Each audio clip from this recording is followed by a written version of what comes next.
Welcome to Kenton Teaches. Enjoy the video. You should start with the essential tools in place. Make sure the kernel is running and ipdb is available.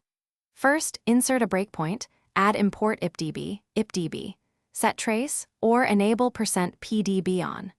Once done, run the cell to reach the breakpoint immediately. This drops you into an interactive prompt. You get line-level control, so step through with N for next, S to step into, and C to continue. Starting here saves time and exposes the failing line quickly. Once inside the debugger, focus on how to move and why.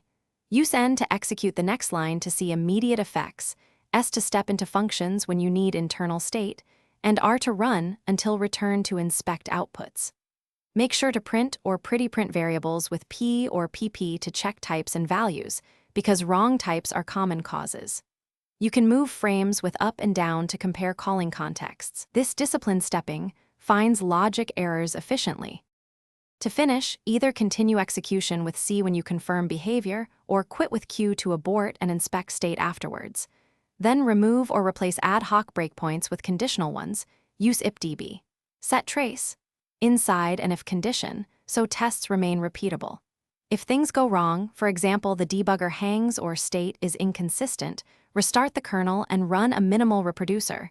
This isolates environment issues. Finally, commit a clear note about the fix, so you remember why the breakpoint existed. Thanks for watching. Please subscribe if this video was helpful.